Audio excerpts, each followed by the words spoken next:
हर हर महादेव, श्री स्वामी समर्थ।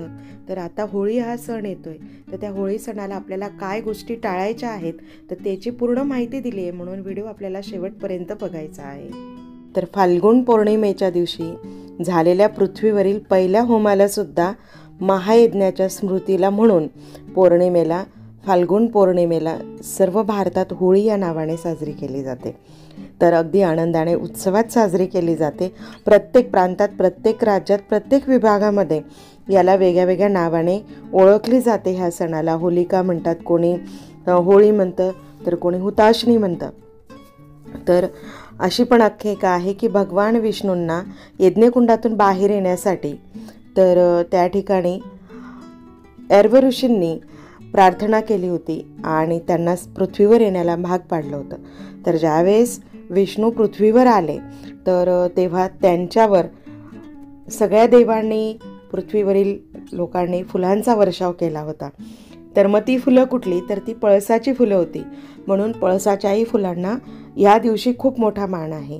तर दुसऱ्या दिवशी पळसाच्या फुलांची रंगपंचमी खेळली जाते, फुलांची रंगपंचमी खेळली जाते।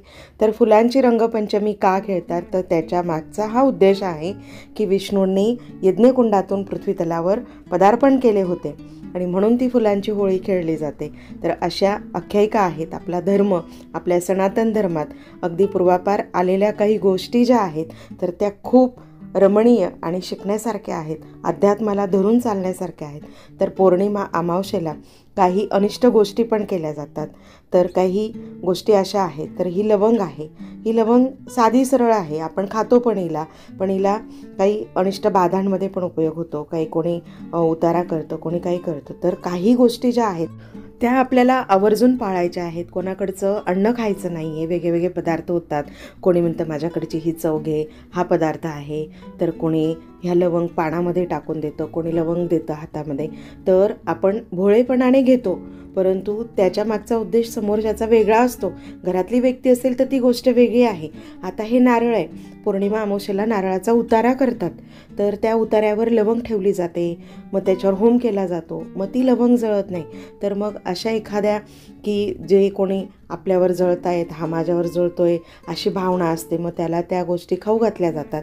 तर हे लवंगाचे दाणे खाऊ घातले जातात। तर चुकून ह्या गोष्टी घेऊ नका। जर पाण्यामध्ये तुम्हाला पाण्याच्या विड्यात कोणी खाऊ घातलं तर ते खाऊ नका।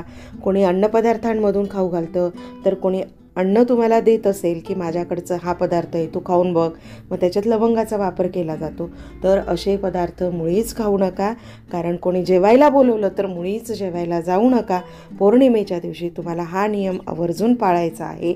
तर पाण्याचा विडा जर तुम्हाला कोणी देत असेल तर तो पाण्याचा विडासुद्धा खाऊ नका। चल आपण पान खायला जाऊ असं कोणी म्हटलं आणि त्याच्यासोबत तुम्हाला लवंग दिला, वेलदोडा दिला, तर ते मुळीच खाऊ नका। कारण अशा अनिष्ट गोष्टीसुद्धा पौर्णिमेच्या दिवशी केल्या जातात आणि ह्या हुताशनी पौर्णिमेला तर आवर्जून केल्या जातात। म्हणून आपण भोळेपणाने खायला जातो, आपण खाऊन घेतो, तर आवर्जून ह्या गोष्टी टाळायच्या आहेत। ह्या 3 गोष्टींचं सेवन करू नका। अन्न असेल, पान असेल आणि लवंग असेल, ह्या गोष्टी आवर्जून टाळा। जेवायचं आमंत्रण आलं असेल तर जाऊ नका। व्हिडिओ जास्तीत जास्त शेअर करा, आवडला असेल तर लाईक करा आणि चॅनलला सबस्क्राईब पण करा।